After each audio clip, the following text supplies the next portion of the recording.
quitter. Sortez de ma chambre. Sortez de ma chambre. Salut, c'est de quoi on va parler? Ouais, on va parler d'un sujet qui fait mal, un sujet dur, un sujet qui est un peu... quand ça t'arrive, t'es en mode... puis-je sauter d'un pont? Donc ouais, on va parler rupture. Ça fait mal, mais il faut en parler. Il faut crever ce bouton là plein de pu et en faire sortir pour renaître de ses cendres tel Enjoy Phoenix. Par où commencer? La rupture, c'est une phase qu'on vit tous. On passe tous par là. Donc fais pas genre, toi aussi tu vas te faire larguer un jour. C'est quelque chose d'inévitable dans la vie. En fait, je pense que la rupture est nécessaire à la construction d'un être humain, tu vois. Si tu te fais pas larguer une fois dans ta vie, ça sert à rien de continuer. Quand tu ressors de ça, quand tu ressors d'une rupture, t'es là. We can't back down.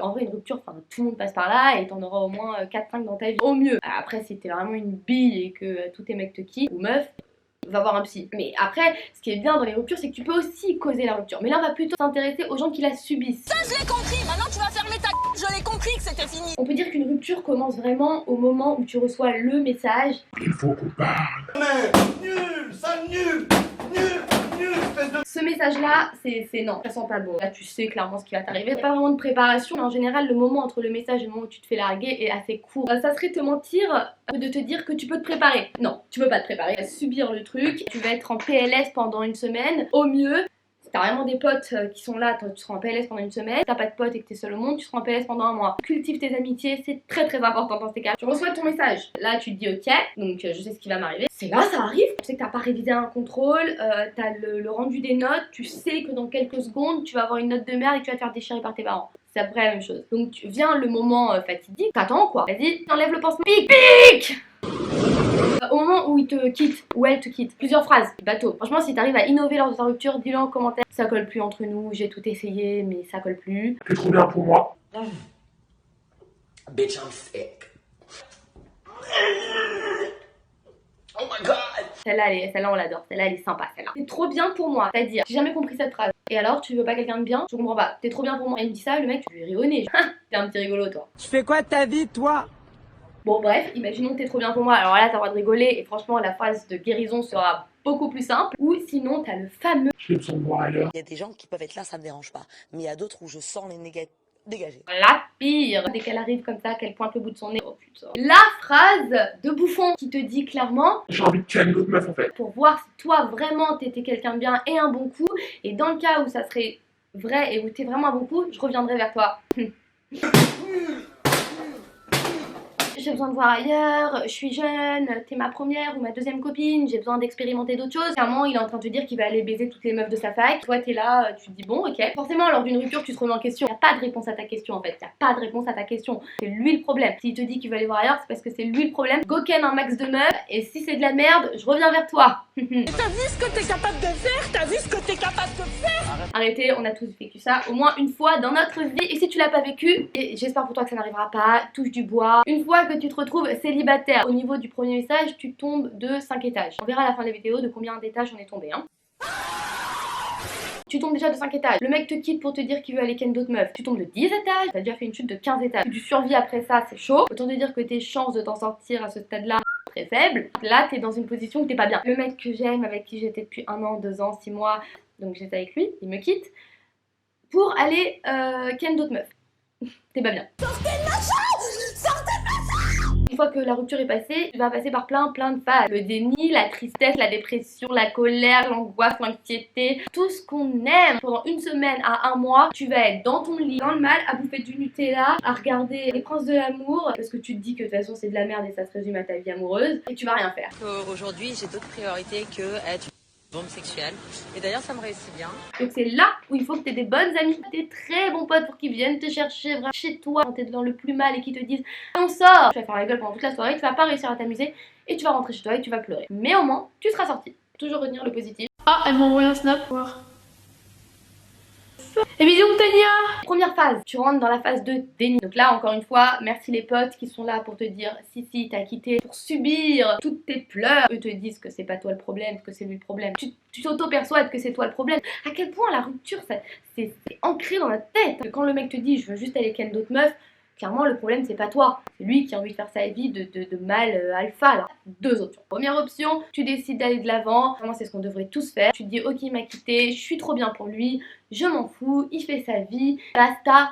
Cosy. Quand je marche dans la rue et que tu marches derrière moi, eh ben mon cul il te regarde même pas. Si tout le monde pouvait réagir comme ça nous éviterait bien des problèmes. Sauf qu'en général, c'est la deuxième option que tu choisis, lui faire regretter. Tu vas te transformer, tu vas échafauder un plan avec toute ta bande de potes. Tu vas échafauder un plan pour que le mec regrette sa race de t'avoir tège. Moi, je vis comme une star.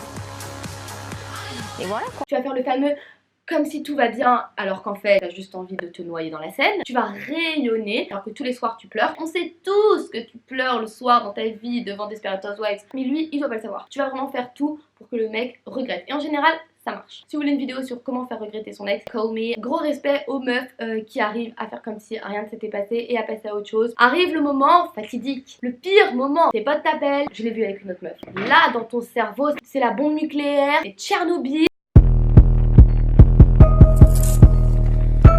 Alors là, les gars, c'est ce que tu vas faire. C'est ce qui se passe à ce moment-là. En 1 heure, la meuf, tu as son nom, son prénom, son adresse, son numéro de téléphone. Tu sais ce qu'elle fait dans la vie, qu'est-ce qu'elle va faire plus tard, dans quelle école elle est, ce qu'elle aime, combien elle pèse, combien elle mesure.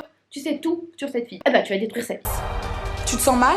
La vérité blesse? T'es en colère? Toi, qu'est-ce qui se passe dans ton cerveau? Non, mais il m'a quitté pour cette meuf. Donc évidemment, là, t'as tes potes qui te disent non, mais regarde, elle est vraiment trop moche. Merci les cocottes. Tout le monde sait qu'il va pas te quitter pour une meuflette. Ça, c'est dans le fantasme de l'être humain. De la meuf pour qui il t'attège est dégueulasse. Ça n'existe que dans les films. Je suis désolée. En vrai, la meuf pour qui il t'attège, elle est canon. Juste que personne te le dit parce que t'es déjà en phase de tristesse et de colère et de déni intense. Si en plus, on te dit que la meuf pour qui t'attège, c'est une bombe atomique, là, je crois qu'on t'achève et qu'on est bon pour te jeter dans la fosse septique. Quand on sait pas, on se la ferme. Moi, je la fermerai pas. Donc on était déjà à 15 et là tu vas tomber de 10 étages supplémentaires. Donc tu tombes de tes 10 étages encore. Ne perdons pas espoir, ne perdons pas espoir. Là tu continues dans ta lancée de le faire regretter. La meuf, tu stalks toutes ses stories et tu as créé 25 comptes fake. Sauf que le truc qui joue en ta faveur, c'est que toi tu as un passé avec ton ex. Donc tu sais comment le faire réagir. Il s'est passé en général 2 semaines, 3 semaines après ta rupture, donc déjà tu vas mieux. T'es pas encore au top du top, mais on va dire que t'as déjà remonté de 5 étages. Donc tu peux affronter la traînée. Oui, parce qu'on va l'appeler la traînée. Tu examines tout ce qui se passe avec cette fille. Tu prends cette fille. Je suis mieux qu'elle. Ce qui l'intéresserait aujourd'hui, c'est d'avoir le monopole et d'être la star. Mais c'est pas elle la star. La star, c'est moi. Tu commences à te faire un vision board dans ta tête de tout ce qui va bien dans ta vie. Et là, tu vas rayonner 2 fois plus. Parce que tu vas rayonner en sachant que le mec a une autre meuf. Donc tu sais ce qu'il faut faire pour que le mec se dise ah ouais, j'ai tège cette meuf pour aller avec cette meuf. Tout ce qu'il te reprochait. Parce que évidemment, quand il t'a quitté, il t'a quand même dit des trucs qu'il te reprochait. Donc tu vas prendre toutes ces raisons et tu vas devenir la meilleure version de toi-même.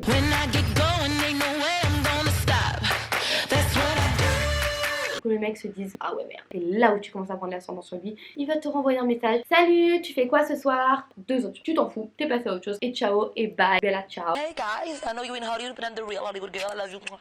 Soit tu veux le reconquérir et là vous vous revoyez, blablabla, et blablabla. Sauf que attention, faut pas effacer l'ardoise. Oublie pas qu'il a ken d'autres meufs entre temps. Bon, après, au bout de 6 mois, tu peux passer à autre chose, tu vois. J'aimerais enlever ce petit tabou, se remettre avec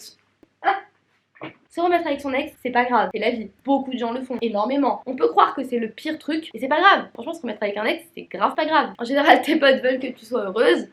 Heureux ou heureuse ou heureux ou pas. Vraiment, ce sujet me fait bégayer. Ouais, donc en général, tes potes veulent que tu sois heureux. Si elle voit que ton bonheur c'est avec ce mec, roulez 1000. Et c'est pour ça que cultiver vos amitiés, c'est hyper important. Pour conclure cette vidéo, une rupture, on en survit. Et que la rupture, c'est hyper important pour la construction d'un être humain parce que tu passes par des phases tellement extrêmes et intenses que ça te forge, hein, mine de rien. Ça t'aide à te relever, ça te construit, ça t'endurcit. Se faire larguer, c'est malheureusement une des thérapies les plus efficaces. Se faire larguer, c'est pas grave. C'est un monde qui s'écroule, mais un monde, ça se reconstruit. Et après, bah, tu sauras les erreurs qu'il faut pas faire. Et si tu retournes avec l'autre, avec ton ex, c'est pas grave parce que tu feras pas les mêmes erreurs. Parce que tu te souviendras toute ta vie du mal que t'as eu et de la souffrance que t'as ressentie. Donc c'est impossible que tu refasses les mêmes conneries. T'en feras d'autres, mais pas les mêmes. J'espère que ça vous aura plu. Je vous conseille de vous abonner, de me suivre sur Instagram, de me suivre sur YouTube, de vous abonner à ma chaîne, de liker, de mettre un petit pouce en l'air si vous avez kiffé. C'est la première fois que je fais ça. Je pense que cette vidéo ne sortira jamais, mais c'était cool d'en parler. La vie continue et je ne sais absolument pas conclure les vidéos comme je ne sais absolument pas les introduire. Je vous fais des gros bisous et on se dit à bientôt et ciao, ciao, ciao. J'espère que vous avez noté mon nouveau décor. Il est grave stylé, non?